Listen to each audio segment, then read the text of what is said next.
정치권 얘기 짚어보겠습니다. 22대 국회 개원 이후에 무한 정쟁만 반복해온 여야가 모처럼 민생을 챙기자면서 한 목소리를 냈습니다. 어제 여야 정책을 담당하는 정책위 의장들이 첫 만남을 가졌는데요. 협치의 시동을 걸고 나섰습니다.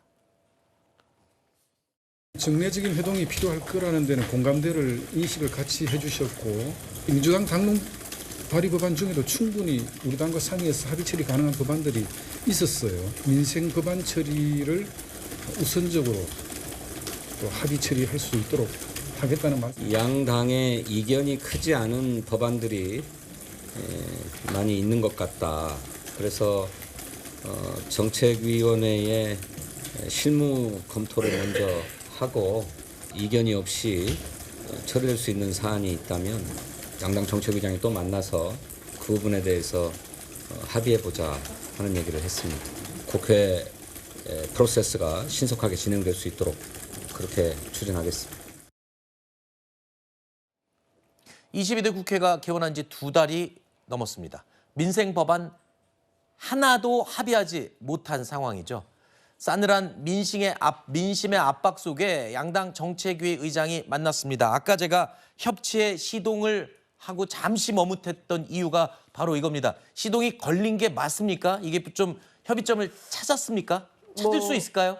일단은 제가 봤을 때 시동은 걸린 걸로 보여집니다. 왜냐하면 이미 이렇게 비공개 회동이라든지 이런 것을 계획할 때 이 어떤 정책위 의장들의 멘트를 보면 알 수가 있어요. 그 온도를 보면 느낄 수가 있는데, 이제 진성준 민주당 정책위 의장 같은 경우에는 이제 양당의 공약을 살펴보니까, 총선 때 내놨던 공약을 살펴보니 공통 공약이라고 볼 수 있는 게 80여 개쯤 되고, 그리고 국민의힘이 당론 법안으로 이제 채택한 법안이 한 31개 정도 되는데, 이게 살펴보니 그렇게 이견이 크지 않은 법안들도 있더라. 이렇게 이야기를 하면서 좀 공통으로 처리할 수 있는 교집합이 좀 있어 보인다라는 취지로 이야기를 했기 때문에 사실 오늘의 회동도 저는 그 연장선상이었을 거라고 보여지고요. 아마 어쨌든 첫 단추는 공통 공약이라든지 아니면 비쟁점 민생 법안의 우선 처리, 이런 부분이 될 수 있을 거고, 아마 마지막 단추는 여야정이 지금 여야정 민생 협의체를 구성해야 된다라는 목소리가 여야 모두에서 나오고 있기 때문에 이 기구를 실제로 만들어내느냐, 상설화시키고 실제화시키느냐, 이 부분이 마지막 퍼즐일 것 같습니다. 네. 자, 민생 정책에 대한 공감대를 형성하는 첫 발걸음을 뗐고 시동은 걸렸다라고 말씀을 해주셨는데, 근데 이건 어떻게 얘기를 하실지 모르겠습니다. 당장 내년부터 시행되는 금융, 투자, 소득세, 이 내용을 놓고는 입장이 여야가 또 엇갈리고 있습니다. 한동훈 국민의힘 대표 오늘도 다시 한번 이 금투세 토론을 제안했죠. 더불어민주당이 원하는 시간에, 원하는 장소에서, 원하는 토론자로 금투세 문제에 대해서 민생 토론하자는 말씀 다시 한번 제안드립니다. 더불어민주당이 갈팡질팡하는 이유는 실제 어떤 입장을 갖고 있는지가 너무 모호하다는 점에 있습니다. 진성준 정책위장께서는 이재명 대표의 입장과도 다른 입장을 아주 강경하게 내고 계시죠. 일단 한 목소리를 좀 내주셔야 된다고 생각하고요. 지금이 골든타임입니다. 한동훈 대표는 원래 이재명 전 대표에게 토론하자고 제안을 했었는데 지금 전당대회가 진행 중이지 않습니까? 그래서 당 대표가 없다면 박찬대 원내대표라도 그럼 나와라 라고 거듭 토론 제안을 한 거죠. 박 원내대표 이렇게 답했습니다.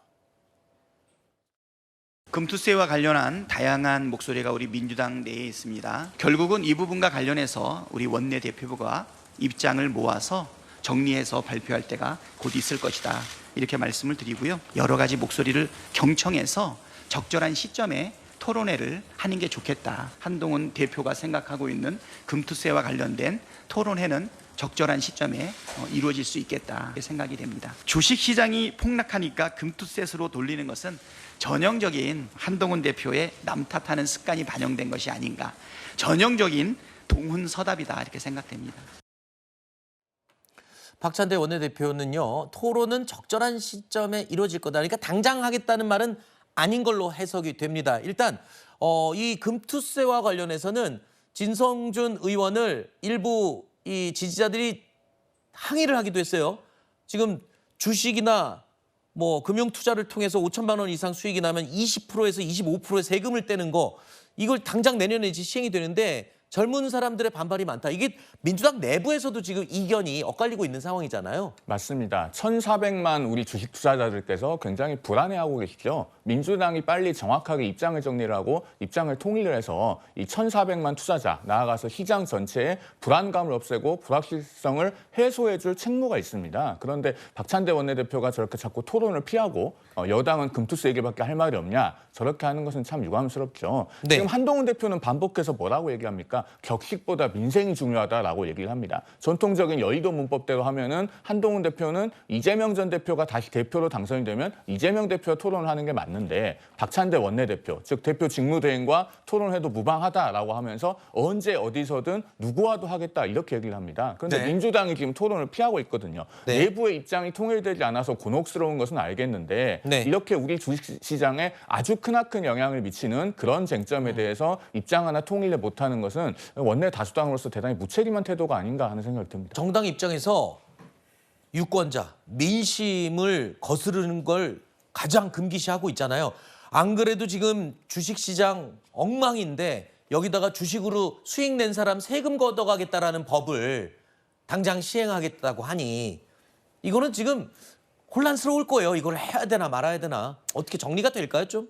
일단 증세 정치라고 하잖아요. 네. 세금 걷겠다고 하면 어떤 국민들 좋아하겠습니까? 그걸 막는 정치인 많지 않을 겁니다.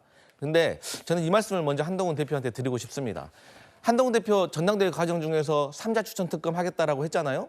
근데 지금 당내 설득 못 해가지고 설득 중인 것 같아요. 그런 사람한테 저희가 해병대 특검 토론하자고 하면 맞습니까? 기다려줘야지. 지금 우리 금투세 얘기하고 그러니까 있잖아요. 네. 마찬가지로 우리도 지금 금투세 관련해가지고 네. 논의할 수 있는 시간이 지금 없었어요. 전당대회 중이잖아요. 근데 곧 끝나거든요. 그러면 저희 민주당 내부에서도 의견이 있기 때문에 저는 조율을 해가지고 네. 충분히 여당과 논의를 할 수 있다는 생각을 하고 있기 때문에 그때까지 좀 기다려주시라. 뭐 전당대회 얼마 남지도 않았습니다. 네. 그 말은 그럼 전당대회 끝나면은 토론회가 열릴 수 있다는 말씀이신가요? 당연하죠. 아, 그래요? 저도 개인적으로는 금투세 폐지에 대해서 긍정적으로 생각을 하고 있거든요. 네.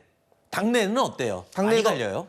근데 여러 가지 생각이 있는데 네. 일단 기본적으로 일단 보완은 좀 해야 된다는 측면이 있습니다. 예를 들어서 네. 이 금투세와 관련해서 5년 동안 5천만 원 이상 초과분에 대해서 이제 과세를 하는 거잖아요. 네네. 그러면 5천만 원 말고도 사실 본인이 주식 투자를 하면서 손해봤은 그런 금액이 있잖아요. 네. 그걸 공제를 해줘야 된다라는 보완도 있는 거고요. 그렇죠. 이게 또 내국인에게만 해당되는 거잖아요. 네. 왜 외국인하고 기관에게는 과세 안 합니까? 그렇죠. 이것도 형평성이 어긋나는 거예요. 네. 그래서 이런 것들을 이제 보완책을 같이 논의하다 보면 저는 여야가 충분히 합의할 수 있는 부분이 있다고 생각을 합니다. 그 두 번째 얘기하신 부분이 굉장히 지금 불만이 많더라고요.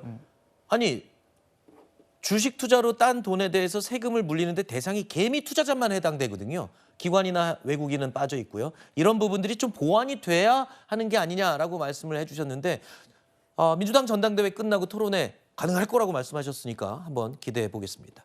자, 한동훈 대표 민생 정책의 연일 드라이브를 걸고 있습니다. 금투세 폐지 이야기에 이어서 오늘은 취약계층 지원 방안을 또 꺼내 들었는데요. 집권 여당으로서 주도권 선점에는 좀 앞서 나가고 있다라는 평가가 가능할 것 같습니다. 어떻게 보세요? 주도권 선점 한 것 같습니까? 주도권 선점일 뿐만 아니고 이제 그 시기적으로 적절한 부분이 없잖아 있죠. 네. 그러니까 여름에 7, 8월까지는 현 정부에서도 전기세를 특별 구간으로 정해서 약간 깎아주고 있거든요. 그리고 취약계층 내지 소상공인에게는 7천억 정도의 지금 자금을 투입해서 하고 있어요. 거기다가 그러나 이제 조금 더 넓히려고 하면 법적 근거가 있어야 되는데 이제 민주당에서도 법안을 제출해 놓고 있고 또 국내심에서도 법안이 제출돼 있기 때문에 이 법안에 대해서 우선적으로 처리하자. 그러니까 양쪽에 사실은 사실상의 미쟁점 법안이기 때문에 이 부분은 법안으로 감면의 근거를 마련하자.